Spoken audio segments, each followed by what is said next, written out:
ಸಚ್ಚಿದಾನಂದ ಮಠದ ನಿತ್ಯಾನಂದ ಸ್ವಾಮಿಗಳ ಪರಮೇಕೈಕ ಶಿಷ್ಯ ಹೆಗ್ಗುಮೂರ್ತಿ ಸ್ವಾಮೀಜಿ ಅಂತ ಹೇಳಿದ್ರು ನಾವೇ. ಜೈ ಶಂಕರ್ ಪುಳೆ. ಜೈ ಶಂಕರ್ ಪುಳೆ. ಗೊತ್ತಾಯ್ತು. ನಮ್ಮಲ್ಲಿ ಭಿಕ್ಷೆ ಬೇಡುವ ಸಂಖ್ಯೆಯನ್ನು ಕಡಿಮೆ ಇಲ್ಲ. ರಾತ್ರಿಯಲ್ಲಿ ತಂಗುಡಾದಲ್ಲಿ ಮಲಗುವುದು, ಆದ ಮೇಲೆ ಹೇಳುವುದು, ಯಾರ ಮನೆ ದೊಡ್ಡ ಮನೆ ಉಂಟು ಭಿಕ್ಷೆ ಬೇಡಕ್ಕೆ ವೇಷ ಮಾಡಿ. ಜೈ ಶಂಕರ್ ಪುಳೆ. ಇನ್ನೊಂದು ಪ್ರಸಂಗಿತ್ತಂ ತ್ವರಿ ಹೊಡಿಬೇಡಂ ಬೇಗುಪ್ತಂ ಮನಿ ಹೋಯ್ತು. ಜೈ ಶಂಕರ್ ಪುಳೆ. ಮೂರ್ಖಾಶಿನವು ಇವನೇ ಚಳಿ ಹೊಡೆದು ಮತ್ತೊಮ್ಮೆ ಚಳಿ ಹೊಡೆದ ಮತ್ತೊಮ್ಮೆ ಅಂತ ಇಬ್ಬರು ಒಟ್ಟು ಚಳಿ ಹೊಡೆದು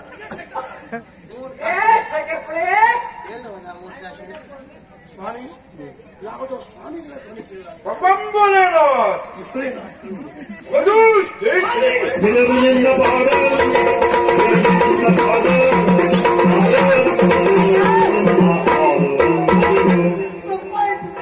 ಯಾವ ಸ್ವಾಮಿ ಪುಣ್ಯ ಸ್ವಾಮಿ ಎಲ್ಲ ಯಾರು ಅಲ್ಲ, ನಾವು ಮಾಲಿಂಗ ಸ್ವಾಮಿಯ ವೇಷ ಮಾಡ್ಕೊಂಡು ಬಂದದ್ದು.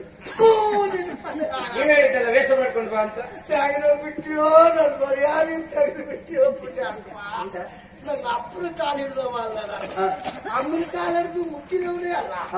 ಗುರುಗಳಿಗೆ ಒಂದು ನಮಸ್ಕಾರ ಮಾಡಿಯೂ ಹಾಳು ಮಾಡಲಿಲ್ಲ. ಮತ್ತೆ ಹೋಗೋಗಿ ನೀನು ಕೊಲ್ಕತ್ತಿ ಕಾಲು ಹಿಡ್ಕೊಂಡು ಬಿಟ್ಟು ನೀವು ಉದ್ಧಾರ ಆದ್ರೆ ಇವತ್ತಿನ ಮೇಲೆ ಆಗ್ತೀರಿ.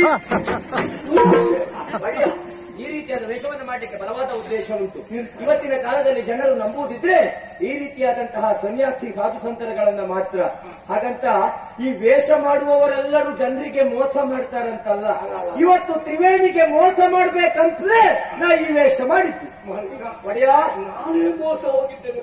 ಮತ್ತೆ ಯಾರು ಮೋಸ ಹೋಗಬೇಕು? ಹೌದು ಒಡೆಯ ಮಾಡಬೇಡ. ಸರಿ ನನಗೆ Download Moj.